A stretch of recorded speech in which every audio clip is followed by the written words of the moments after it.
Friends, webcam channel में आप सबका स्वागत करता हूँ। लास्ट वीडियो में हमने देखा था कि कमेंट इन अ पाइथन किस तरह हम कोड को है ना कमेंट करके रख सकते हैं। यूजिंग हमने देखा था कि हैश सिंगल लाइन अगर आपको कमेंट करनी है तो हम हैश को यूज करते थे, है ना। जो हैश है उसको यूज करते थे। मल्टी लाइन कमेंट के लिए हमें ट्रिपल कोट यूज करना था, चाहे वो सिंगल इन्वर्टेड हो या डबल इन्वर्टेड हो। तो मल्टी लाइन कमेंट इस तरह हम करते थे, तो जिसमें हम मेंशन करके रख सकते थे कि कोड की रीडेबिलिटी बढ़ाने के लिए, मतलब किस चीज के लिए हम कोड लिख रहे हैं, कोड के रिलेटेड इंफॉर्मेशन एक उस फाइल में सेव करने के लिए हम कमेंट्स का यूज कर सकते हैं। तो आज हम देखने वाले हैं variables variables in Python. Variables variables in Python. तो अगर आपने कोई अदर प्रोग्रामिंग लैंग्वेज पढ़ी है, आपने मान लो कि आपने, अगर आपको पता है जेएस, जावास्क्रिप्ट आपको पता है, तो उसमें वेरिएबल डिक्लेयर करने के लिए हम var या फिर let या फिर कांस्टेंट, तो ये कीवर्ड्स हम यूज करते थे वेरिएबल डिक्लेयर करने के लिए। जैसे कि हमें लिखना है var, है ना, x इज इक्वल टू 10। तो इस तरह जावास्क्रिप्ट में हम वेरिएबल डिक्लेयर करते थे। कुछ प्रोग्रामिंग लैंग्वेजेस ऐसे होते हैं जिसमें आपको कोई कीवर्ड यूज नहीं करना होता है, उसमें आपको डेटा टाइप्स पहले बताना होता है। जैसे कि हमारे एग्जांपल हम लेते हैं जावा का, तो जावा में आपको अगर x इज इक्वल टू 10 लिखना है तो आपको पहले जावा को बताना होता है कि कौन से टाइप की वैल्यू आप इस वेरिएबल में स्टोर कर रहे हो। तो जैसे कि यहाँ पे मैं इंटीजर वैल्यू स्टोर कर रहा हूँ, तो int x is equal to 10 इस तरह लिखना होता है। बट पाइथन जो है बहुत सिंपल है। पाइथन के लिए हमें कोई भी कमांड, मतलब कोई भी कीवर्ड या फिर कोई भी डेटा टाइप मेंशन करने की जरूरत नहीं है। पाइथन खुद ही समझ लेता है कि कौन से टाइप की वैल्यू उस वेरिएबल में स्टोर की है। तो पाइथन का वेरिएबल डिक्लेयर करने के लिए आपको कोई भी यूज नहीं करना है, आपको डायरेक्टली लिखना है x इज इक्वल टू 10। तो पाइथन इंटरप्रेटर इस वैल्यू को समझ लेगा कि ये जो x है उसका इंटीजर डेटा टाइप का उसने वैल्यू सेव किया है। तो ये वेरिएबल जो होते हैं, आप समझ गए होंगे कि किसी भी वैल्यू, मतलब कोई भी डेटा टाइप, है ना, इंटीजर हो या फिर एसटीआर स्ट्रिंग हो या फिर, है ना, डेट हो, तो कोई भी टाइप ऑफ वैल्यू को स्टोर करने के लिए हम वेरिएबल्स को यूज करते हैं। तो basically variables are container for storing data value. तो वेरिएबल के दो टाइप है हमारे पास पाइथन में, और वो जो दो टाइप है उसमें से एक को हम कहते हैं लोकल वेरिएबल, और दूसरा जो होता है उसको हम कहते हैं ग्लोबल वेरिएबल। तो इसमें क्या डिफरेंस है ये भी हम देखेंगे। ग्लोबल वेरिएबल जो होता है उसको हम outside of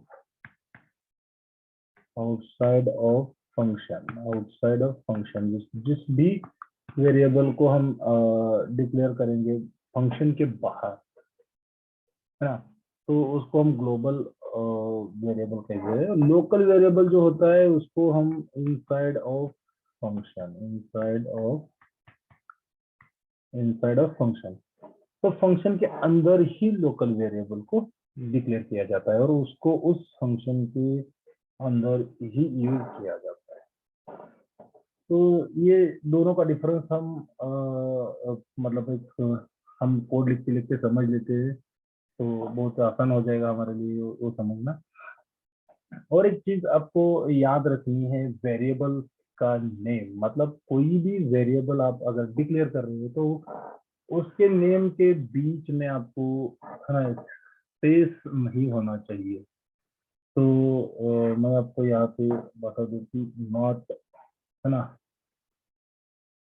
one number, okay. तो वेरिएबल जो होते हैं उसमें ये आउटपुट में गया, मैं यहाँ पे वेरिएबल में हम देखने वाले हैं तो वेरिएबल नेम होते हैं, उसमें फर्स्ट जो होता है, डू नॉट यूज स्पेस। किसी भी वेरिएबल के नेम के बीच में आपको स्पेस यूज नहीं करना है। जैसे कि आपको अगर लिखना है स्टूडेंट 1, तो ऐसे आपको बिल्कुल भी नहीं लिखना है। ओके। तो नेक्स्ट एक आपको चीज याद रखनी है, कोई भी वेरिएबल का नेम नंबर के साथ स्टार्ट नहीं होना चाहिए। तो ये दो चीजों का आपको हमेशा ख्याल रखना है, नहीं तो पाइथन आपको एरर देगा कि इनकरेक्ट डिक्लेरेशन और काइंड ऑफ एरर देगा। तो ये दो चीजें आपको हमेशा याद में रखनी है कि वेरिएबल के बीच में स्पेस बिल्कुल भी यूज नहीं करना है, और कोई भी वेरिएबल का नेम नंबर के साथ स्टार्ट नहीं होगा। तो स्पेस, अगर आपको दो वर्ड्स है ना, दो वर्ड्स को सेपरेट लिखना है, कोई भी मतलब है ना, आपको स्टूडेंट स्टूडेंट एंड देन उसका जो भी नए नेम होगा है ना, देवा, तो ऐसे आप लिख सकते हो। मतलब आप डायरेक्टली यहाँ पे स्पेस नहीं दे सकते, ये मैं कहना चाह रहा था। और अगर आपको दो वर्ड सेपरेट ही करने हैं तो आपको अंडरस्कोर कैरेक्टर यूज करना होता है। आप वेरिएबल के नेम जो होते हैं वो अंडरस्कोर के साथ भी लिख सकते हो। यहाँ पे स्टड देवा, इस तरह भी आप लिख सकते हो। अगर आपने अंडरस्कोर के साथ साथ वेरिएबल डिक्लेरेशन स्टार्ट किया, वेरिएबल का नेम स्टार्ट किया, और उसके बाद आपने 131 कुछ भी नंबर यूज किया, तो भी पाइथन के लिए ये वेरिएबल नेम ओके है। तो ये सारी चीजें आपको याद में रखनी है कि आपको बस स्पेस और नंबर के साथ वेरिएबल नेम स्टार्ट नहीं करना है, बाकी आप अंडरस्कोर के साथ यूज कर सकते हो। इसमें वेरिएबल अगर आपको लिखना है वेरिएबल, तो माय स्टूडेंट इस तरह लिखने से अच्छा है कैमल केस करके वेरिएबल नेम लिखने का स्टाइल आता है, जिसमें फर्स्ट जो वर्ड है वो सारा स्मॉल में रहेगा, और सेकंड वर्ड का जो फर्स्ट लेटर है उस वो कैप्स में रहेगा, कैपिटल में रहेगा, और बाकी स्मॉल में रहेगा। तो इसको हम कैमल केस कहते हैं। तो इस तरह भी हम एक आइडेंटिफिकेशन के लिए, मतलब कोड और मतलब ये जो वेरिएबल नेम है उसको हम आसानी से रिलेट कर सके, इसके लिए हम कैमल केस का सिंटैक्स या टाइप यूज कर सकते हैं। अगर आपको ऐसे नहीं लिखना है तो आप माय स्टूडेंट स्पेस देके भी लिख सकते हो। तो मतलब आपको वेरिएबल का नेम से ही आपको समझ में आना चाहिए कि क्या किस मतलब कौन सा वेरिएबल है, किस टाइप का डेटा इसमें सेव्ड है। इस तरह के नेमिंग कन्वेंशन हम यूज कर सकते हैं वेरिएबल डिक्लेयर करने के लिए। तो अभी हम देखेंगे लोकल वेरिएबल एंड है ना ग्लोबल वेरिएबल। तो ये जो लोकल वेरिएबल होता है, लोकल वेरिएबल हमेशा हम आउटसाइड ऑफ फंक्शन, किसी भी फंक्शन में हम इसको डिफाइन नहीं करते। मतलब जो भी वेरिएबल हम फंक्शन के बाहर डिफाइन करेंगे, बट हम उसको यूज कर सकते हैं। सॉरी, ग्लोबल वेरिएबल की बात हो रही थी। ये लोकल वेरिएबल जो होता है, जैसे कि मैंने कहा वेरिएबल, ये inside of not outside of function, inside of function इसका डिक्लेरेशन होता है। और हम उसको only only only can be used in function scope. ठीक है, तो इसको जो लोकल वेरिएबल होता है उसको हम ओनली उस फंक्शन के अंदर ही यूज कर सकते हैं। और जो हमारा नेक्स्ट होता है ग्लोबल वेरिएबल होता है। ग्लोबल वेरिएबल के लिए हम उसको, और सब किसी भी फंक्शन में नहीं, आउटसाइड ऑफ फंक्शन उसको डिफाइन करते हैं, है ना, उसको इनिशियलाइज करते हैं, और फिर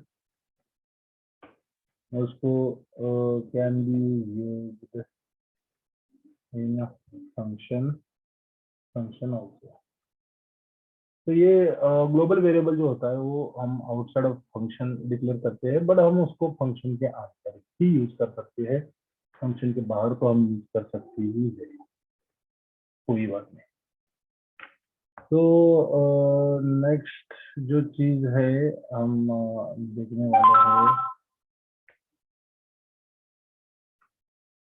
कोड लिख के ही ग्लोबल एंड वेरिएबल को समझ लेते हैं। तो जैसे कि मैंने कहा कि हमें कोई भी कीवर्ड या फिर टाइप ऑफ डेटा हमें मेंशन नहीं करना है, तो जैसे आप x इक्वल टू 10 लिखते हो, ये पाइथन इंटरप्रेटर समझ जाता है कि ये वेरिएबल इन्होंने डिक्लेयर किया हुआ है जिसका टाइप है इंटीजर, है ना। तो मैं y इज इक्वल टू, यहाँ पे y इज इक्वल टू मैं लिखता हूँ देवा। तो देवा लिख सकते हो, कोई भी टेक्स्ट आप यूज कर सकते हो, कुछ मैटर नहीं। तो ये दो वेरिएबल है, इसमें से हमने एक इंटीजर टाइप का वेरिएबल लिया है, एक स्ट्रिंग टाइप का, str टाइप का वेरिएबल लिया है। तो अभी मैं इसको प्रिंट करता हूँ, देखिए क्या होता है। अभी मैं इसको प्रिंट करता हूँ x को और प्रिंट को, तो ये मेरे दोनों वैल्यूज प्रिंट हो जाने चाहिए। तो देखो मुझे आउटपुट भी मिल रहा है, 10 मिल रहा है, देवा मिल रहा है। तो ये हमने किसी फंक्शन के अंदर डिफाइन नहीं किए है वेरिएबल, मतलब हम इसको ग्लोबल वेरिएबल भी यूज एज, मतलब इसको ग्लोबल वेरिएबल कह सकते हैं, और इसको हम इस वैल्यूज को हम फंक्शन के अंदर यूज कर सकते हैं। तो फंक्शन डिफाइन करने के लिए हमें डेफ कीवर्ड यूज करना होता है, इसमें पाइथन में हमें डेफ कीवर्ड यूज करना होता है। डेफ और मैं चेक नाम का फंक्शन, कोई भी नाम दे सकते हैं आप, कोई मैटर नहीं। और यहाँ पे आपको जैसे कि अदर लैंग्वेज में कर्ली ब्रैसेस यूज करने होते हैं ब्लॉक ऑफ कोड लिखने के लिए, बट पाइथन में ऐसा कुछ नहीं है। पाइथन में आपको डबल, मतलब आपने फंक्शन डिफाइन किया या फिर इफ कंडीशन कोई भी ब्लॉक आपने इनिशियलाइज किया, तो उसके बाद आपको इंटेंडेशन पे काम करना होता है। मतलब आपको ये जो स्पेस है ना, ये वाला स्पेस, इसमें देखो ये वन, एक टैब, मैंने टैब का स्पेस, टैब बटन को स्पेस करके, मतलब जिसके अंदर हमें 4 स्पेसेस मिलते हैं, वो यूज किया है। और उसको हम अभी हम बता रहे हैं कि फंक्शन के अंदर, मतलब इंटेंडेशन यूज करके हम फंक्शन की बॉडी का ब्लॉक डिफाइन कर सकते हैं पाइथन में। जैसे कि अदर लैंग्वेजेस में इंटेंडेशन कोई मैटर नहीं करता, बट पाइथन में इंटेंडेशन बहुत ही इम्पोर्टेंट चीज है। वो भी मैं आपको दिखाऊंगा एक डेमो यहाँ पे करके। तो अभी हमने ग्लोबल वेरिएबल की बात की थी। ग्लोबल वेरिएबल, जो ग्लोबल वेरिएबल है जिसको हम आउटसाइड ऑफ फंक्शन डिफाइन करते हैं, और can be used inside of function in the function also. तो हम फंक्शन के अंदर भी टेक्स्ट को प्रिंट कर सकते हैं, है ना। तो मैं अभी यहाँ पे कोई प्रिंट वगैरह नहीं कर रहा हूँ, बट ये फंक्शन को हम कॉल करने के लिए, आपको पता है, फंक्शन का नेम लिख के उसको बस कॉल पैरामीटर्स देने हैं और हमें कॉल करना है।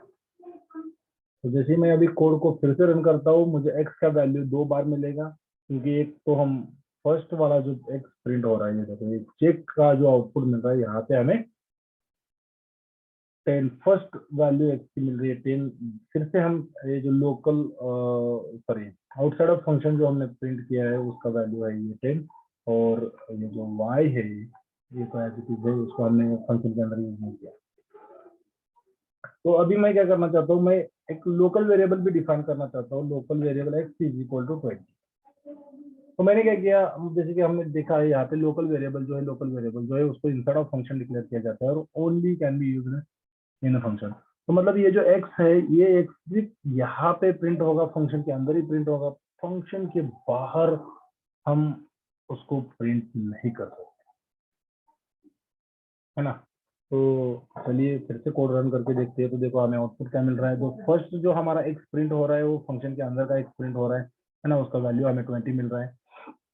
सेकंड जो है फंक्शन के बाहर का x प्रिंट हो रहा है, ठीक है। तो ये हम कह सकते हैं कि ये देखो, ये हमारा ग्लोबल, इसको हम फंक्शन के अंदर प्रिंट कर सकते थे, बट जो फंक्शन के अंदर डिक्लेरेशन किया है उसको हम बाहर प्रिंट नहीं कर सकते, है ना। तो इसको हम कहते हैं लोकल लोकल वेरिएबल। इसको हम कहते हैं लोकल वेरिएबल और इनको हम कहते हैं ग्लोबल ग्लोबल वेरिएबल।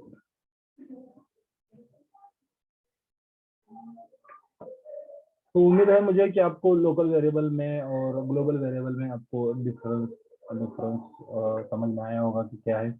अगर मैं चाहता हूँ कि ये जो अंदर वाला जो एक्स है उसको भी मैं ग्लोबल ग्लोबल डिक्लेयर करूँ, तो मुझे ग्लोबल कीवर्ड यूज करना होता है, ग्लोबल एक्स करके लिखना होता है। तो अब मेरा ये जो एक्स है, ये वैल्यू देखो, ये वैल्यू हमें कहीं पे भी नहीं मिलेगी, ये हमारी वैल्यू ओवरराइड हो जाएगी। मतलब एक ही नेम से हमने दो, मतलब हमने इस एक्स को यहाँ पे ओवरराइड किया यूजिंग ग्लोबल ग्लोबल कीवर्ड। तो अभी क्या होगा, अभी मेरा फंक्शन का जो एक्स है, फंक्शन में जो एक्स प्रिंट होने वाला है वो भी मुझे 20 मिलने वाला है। उसके बाद जो ए वाला प्रिंट है ये क्या करेगा, ये यहाँ पे नहीं जाएगा, इसको पहले ही वैल्यू यहाँ पे मिल जाएगी ग्लोबल एक्स में, तो वो भी 20 को ही प्रिंट करेगा। तो हम फिर से इस कोड को रन करके देखते हैं और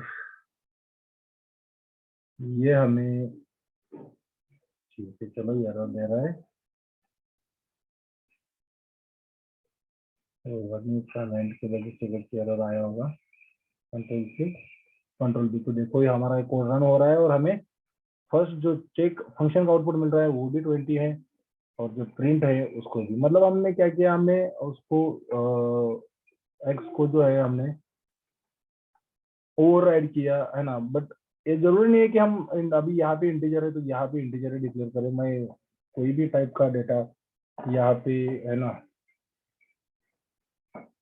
मैं एंटर कर सकता हूँ और इसको रन कर सकता हूँ। तो देखो मुझे वेब चल लग रहा है। तो इस तरह से हमारा पाइथन के वेरिएबल होते हैं, दो टाइप के वेरिएबल होते हैं, लोकल एंड ग्लोबल। लोकल को हम कन्वर्ट कर सकते हैं ग्लोबल में, ग्लोबल को हम लोकल में, ऐसा कुछ कीवर्ड है नहीं तो ट्राई मत कीजिए, यहाँ पे लोकल लिखे है ना, तो डायरेक्टली आप डिक्लेयर कर दोगे फंक्शन के अंदर तो ब्लॉक स्कोप के अंदर वो लोकल ही वेरिएबल रहता है। तो हमें ये दो चीजें बहुत ही इंपॉर्टेंट है। कोई भी वेरिएबल का नाम आपको 1x है ना, मैं यहाँ पे अगर 1x करता हूँ और मैं देखो जैसे ही इसको रन करता हूँ, ये देखो इनवैलिड डेसिमल लिटरल कह रहा है, तो ये हमें पाइथन एरर ही दे देगा है ना। तो ये अगर हम उसको नंबर के साथ स्टार्ट करते हैं या फिर एक्स स्पेस वाई या फिर एक्स स्पेस जेड में लिखता हूँ और रन करने की कोशिश करता हूँ, तो देखो इनवैलिड सिंटैक्स करके वो हमें एरर दे रहा है। एक्स जेड को हम डिक्लेयर कर सकते हैं कंट्रोल बी। तो हमें है ना ये कोड सबलाइन में रन करने के लिए हमें कंट्रोल बी यूज करना होता है, या फिर हमें टूल में जाके बिल्ड है ना, यहाँ पे बिल्ड लिखा हुआ है ना, उसके ऊपर क्लिक करना है तो ये हमारा कोड रन हो जाता है सबलाइन में। तो अभी के लिए हमने देखा कि वेरिएबल्स इन पाइथन किस तरह से होता है, किस तरह उसको डिक्लेयर करना है। हमें कुछ भी जरूरत नहीं है कीवर्ड वेरिएबल डिक्लेयर करने के लिए कोई कीवर्ड यूज करना है या फिर हमें डाटा टाइप मेंशन करना है, तो पाइथन इंटरप्रेटर जो है अपने आप जब भी आप किसी भी कहीं पे भी वैल्यू असाइन करते हो एक नेम को, तो पाइथन समझ लेता है कि ये वेरिएबल डिक्लेरेशन किया है। तो ये वाले वीडियो में हमने वेरिएबल को देखा, अगले वाले वीडियो में हम देखने वाले हैं data types and type casting in Python. तब तक के लिए आप वेबसाइट चैनल को सब्सक्राइब करके रखिए। मिलते हैं अगले वाले वीडियो में।